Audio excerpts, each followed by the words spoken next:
most expensive thing most people buy in their lives is a house. Second most expensive thing is a car, usually. And a car cost, average car is approximately about $20,000 now, $16,000, $20,000. And an average car lasts about, what, 8 years? Right? You buy another one. So approximately, $2,000 a year, right, for an 8-year commitment.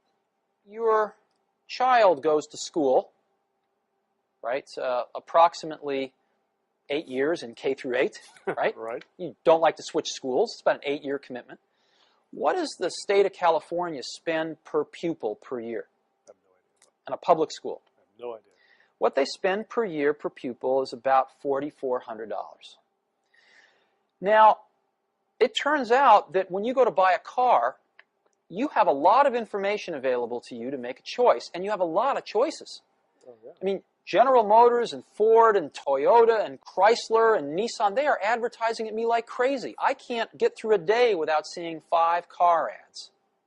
And they seem to be able to make these cars efficiently enough that they can afford to take some of my money and advertise to other people with it, so that everybody knows all about these cars. And they keep getting better and better and better each year because there's a lot of competition. And there's a warranty. And there's a warranty, that's right. But in schools, since people don't feel like they're spending their own money, they feel like it's free, right?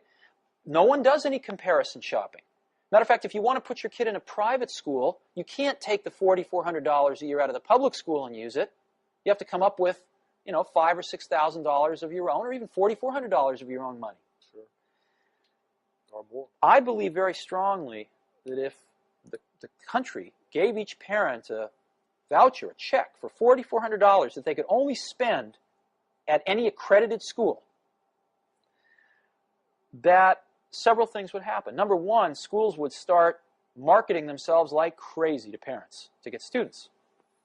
Secondly, I think you see a lot of new schools starting. I've suggested as an example, if you go to Stanford Business School, they have a public policy track. They could start a school administrator track. So you could get a bunch of people coming out of college, tying up with somebody who just got out of business school. They could be starting their own schools. Sure. You could have 25-year-old kids out of college, very idealistic, full of energy. Instead of starting a Silicon Valley company, they'd start a school. And I believe they would do far better than many of our public school teachers do.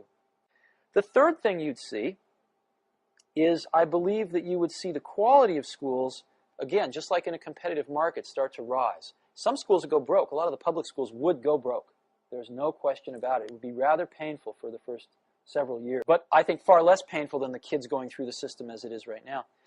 And some people, the biggest complaint is, of course, that schools would pick off all the good kids and all the bad kids would be left to wallow together in either a private school or the remnants of the public school. To me, that's like saying, well, all the car manufacturers are going to make BMWs and Mercedeses, and nobody's going to make a $10,000 car. Well,